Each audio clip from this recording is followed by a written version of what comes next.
Welcome, everyone, to the EdTech Sales Playbook. I want to introduce myself. I'm Nick Sosa. If you're new here, this show is for veterans and just people wanting to break into EdTech sales. The purpose is to break down real strategies, mindsets, and talk about relationships and what wins deals. So the format of these conversations, we're going to talk to guests, and we have a guest today, Lori, and we're going to talk to educators and industry leaders. It's going to be a fun one today. Little introduction to Lori here. Lori Ruiz Wamble has more than 18 years of experience implementing and administering educational programs from the classroom to the local and state levels. She has administrator experience in Fort Bend ISD with over 22,000 MLs, subcontractor for the Texas Education Agency, Brenham IFC, holding with a master's degree in public administration, specializing in education administration and policy. Lori's common thread of expertise and passion is providing lasting educational opportunities and supports that help emergent bilingual students succeed academically and in life, which I love. Her husband, Matthew, also serves in education as the Taylor High School principal outside of Austin, Texas. They have 3 beautiful daughters, and Lori enjoys spending time outdoors with her family, watching her girls excel in academic and sports, and enjoying painting. Lori, welcome to the podcast. Thank you, Nick. So excited to have you. Lori, we're going to cover a few things here. So 3 things. We're going to cover seeing through the lens of an educator, teacher, admin, whoever it may be that you're talking to. The second thing is we're going to do a deep dive on how you prospect, because I know that's something that you're super good at. And then the last thing we're going to talk about is how you navigate budget freezes. Let's start with Absolutely. the first one. Okay. I think you're really passionate. We talked a little bit before this podcast about how you're changing your lens to see through the lens of an educator. Tell me more about that. Yeah. So when I became a teacher many years ago, what I told the principal that hired me was, I'm going to treat my kiddos the way I would want my 1-year-old daughter to be treated when she enters the school building. And that really stuck with me, that perspective of how can I build empathy and understanding of who my audience is that I'm working with and collaborating with. So, like when it came to parents, it was always, well, how would I would want to be treated with my child and as a parent. And then when I moved into administration, it was how can I help teachers when I was a teacher? How would I like to be treated and respected and supported?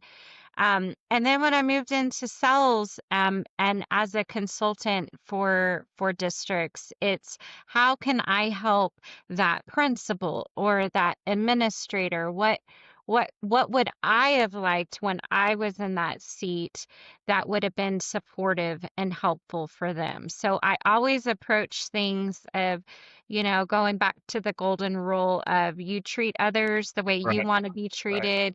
You know, if Yeah. I'm dealing with a principal, how would I want my husband's a principal? How would I want him to be treated? How do I want my kiddos to be treated? Okay, well, then that's how I'm going to treat the kids in that district. And really just seeing it in that way, as a way to support the people that I work with. I love what you said. And I think educators sniff out sales reps that don't do that, where Mhm. they're just there for their own agenda. They're trying to go through the demo, trying to discover what's hurting, and they never really think about, like, how would I feel in this position, Right. right? So how does that translate in your sales calls? Like, how can you tell that it's resonating? Yeah, I mean, most of the time, like, a lot of it is listening, right? So sometimes, it can just simply be like listening to.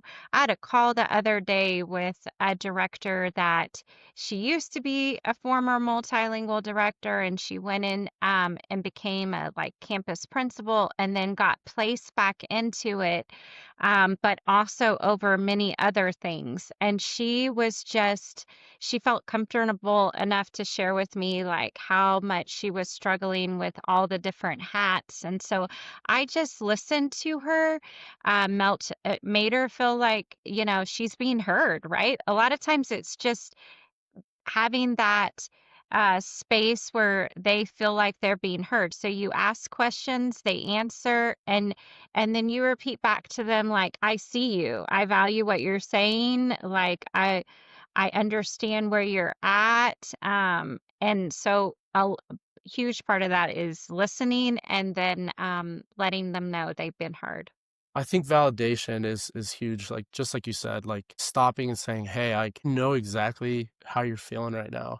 And then, Hmm. you can expound on that and tell a story. Like, for me, in our line of work, we do work with multilinguals, and I was a multilingual, so I always tell that story so that people know, like, "Hey, I know how you feel, but I also really know how your students are feeling." Hmm.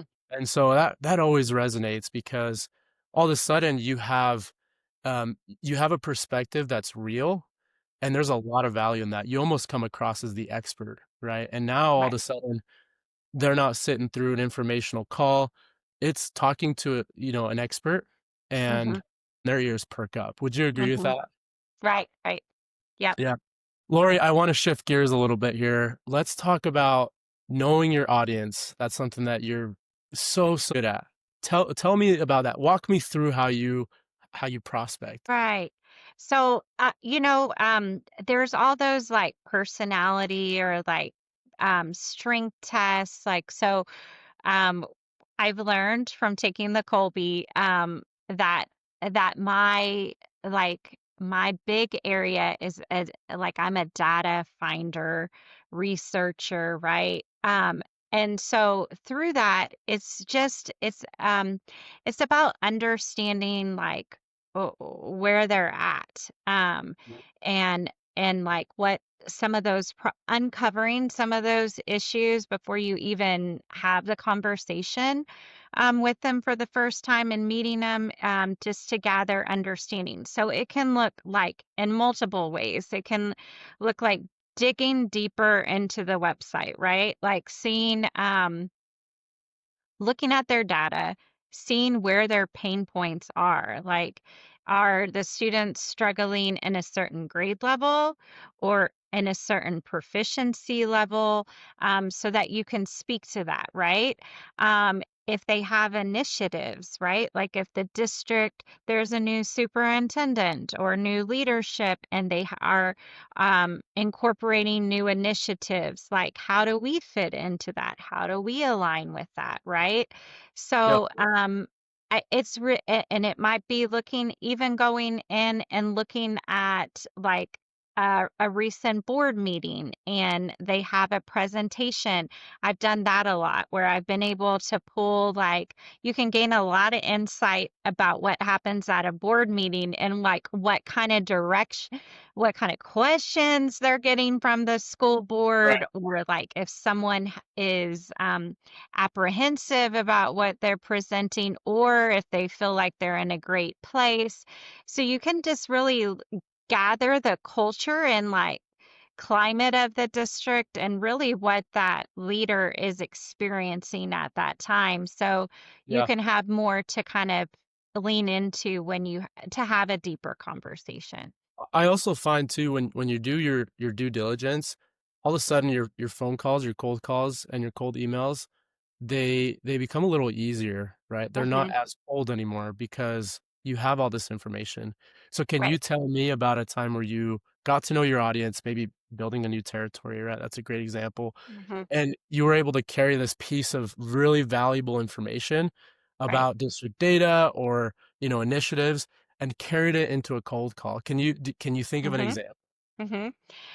There was a director I had spoke to that was really, I pulled up their school, their district report card, and I saw that, the students from year to year weren't growing on WIDA really in like they were stuck in like the level 3, which is kind of like that intermediate. They weren't Right. advancing.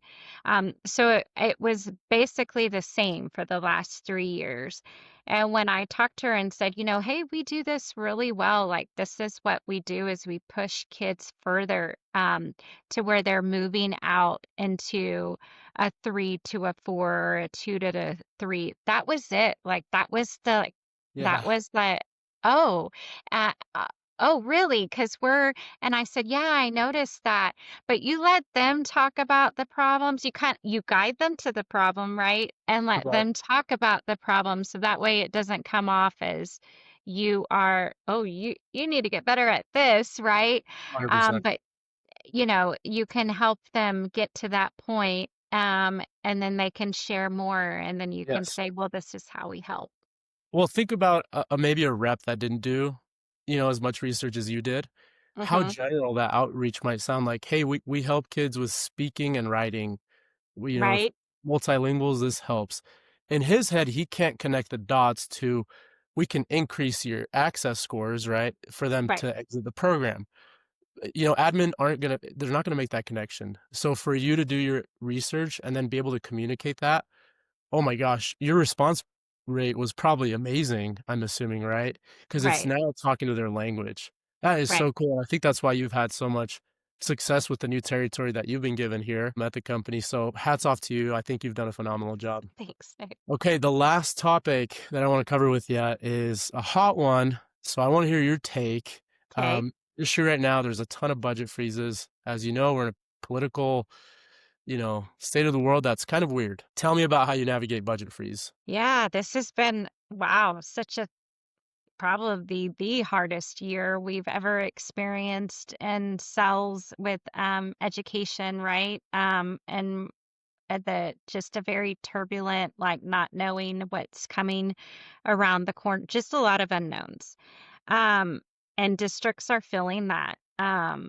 So one thing that through it all is just being steady, right? Being still the same steady consultant partner, not feeling like you are pressuring them to send a check, right? Or a PO.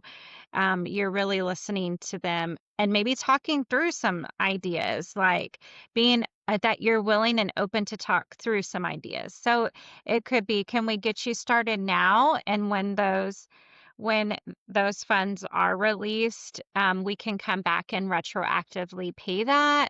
Um, can we start you on a pilot right now? I've had a lot of conversations where this year where they were so excited and ready to go full scale, and then they had to pull back. And a lot of like procurement business department decisions of, well, we're not going to purchase anything new right now because of the Right. unknown. And so with that, still being like, well, I'm not going to shy away from the value you saw in partnering with us. So talking through, would this be possible if we Right. piloted in a smaller scale, and then your teachers and your business office and everybody involved in that, your superintendent can see the value and how much it impacts the kids and the educators. So then you can come back and say, this is what worked, and this is why we want to purchase it. Would that even be Yeah. a conversation? So I don't lead with that, but I definitely want to come up with solutions on how we can Yeah, help 100%. You're not through gonna that. a Hmm. district, "Hey, let's pilot this," right? Because you Right. don't know what funds are available.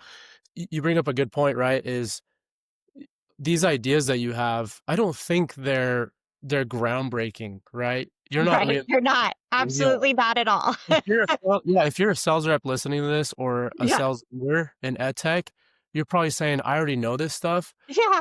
I think what Lori is really highlighting is the way that you communicate those things because she comes Mhm. across as a consultant, and those are options that they can choose from versus a rep saying, "Oh, no funding? No worries. Let's go ahead and do a pilot," right? Or let's go ahead and we can just retroactively charge you when you're that sounds it just does not come across with good intention. You're pushing your agenda, but Lori here, she sounds so good. It's the way that you communicate those things to your educator, and it's because she's able to see through a different lens and not hers. Would you agree, Lori? Yeah. That's Yep. so I awesome. Hats off to you. I think oh, that's thanks. again, that's why you're having so much success. Guys, that's the episode. Lori, thank you so much. If you want to connect with Absolutely. Lori, please visit her LinkedIn page, shoot her a message. You can learn a lot from Lori. I'm learning a ton. I hope you Oh, enjoyed thanks, this. Nick. Thanks, Lori. Okay, bye.